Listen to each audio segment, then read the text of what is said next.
The Imitation of Christ, Book 4, on the Blessed Sacrament. The voice of Christ. Come to me, all who labor and are heavy laden, and I will refresh you, says the Lord. Matthew chapter 11, verse 28. The bread that I will give is my flesh for the life of the world. John chapter 6, verse 51. Take and eat, this is my body which shall be offered for you. Do this in commemoration of me. Luke chapter 22, verse 19. Whosoever eats my flesh and drinks my blood dwells in me and I in him. John chapter 6, verse 56.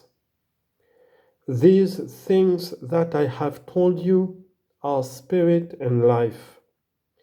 John chapter 6, verse 63. Chapter 1 on the deep reverence with which Christ should be received. The voice of the disciple.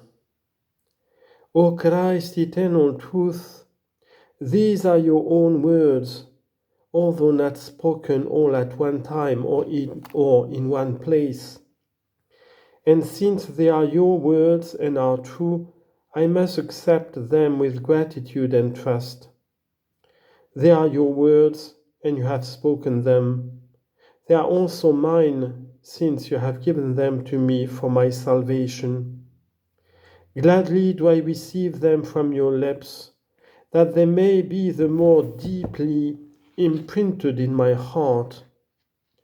Your words, so tender, so full of sweetness and love, give me courage.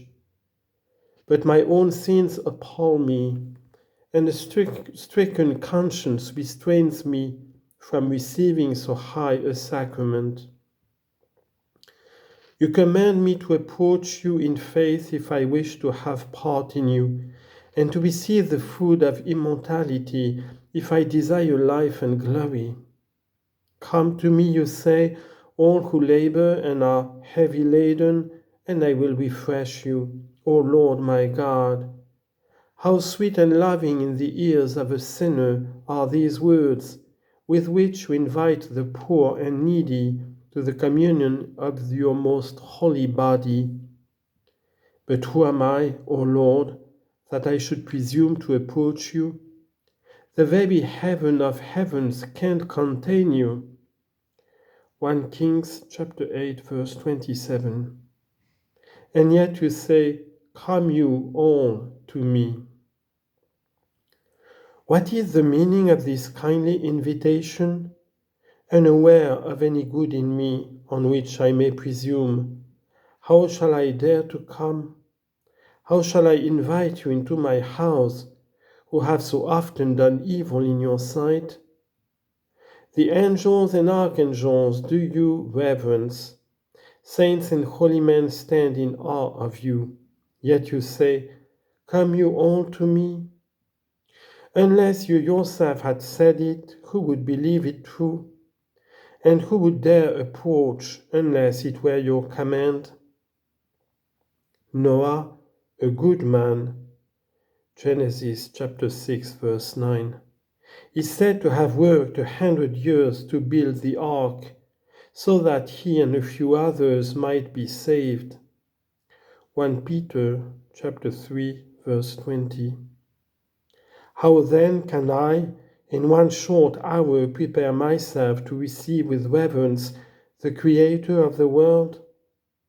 Moses, your great servant and special friend, constructed an ark of imperishable wood. Exodus chapter 25, verse 10. And covered it with purest gold in order to house the tablets of the law. And how shall I, a corruptible creature, dare so lightly to receive you, the maker of the law and giver of life? Solomon, wisest of Israel's kings, 1 Kings chapter 5, verse 7, spent 7 years in building a splendid temple in praise of your name. For 8 days he kept the feast of its dedication and offered 1,000 peace offerings. To the sound of trumpets he solemnly and joyfully bore the ark of the covenant to its appointed resting place. How then shall I, unworthiest and poorest of men, welcome you into my house? Luke chapter 7, verse 6. When I can hardly spend half an hour devoutly, if only I could spend even half an hour as I ought. O my God, how earnestly did all this strive to please you, and how little, alas, can I do?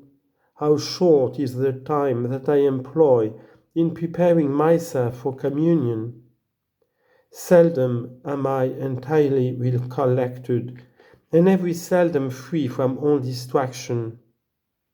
Yet in your saving presence, O God, no unbecoming thought should enter my mind, for it is not an angel, but the Lord of angels, who comes to be my guest.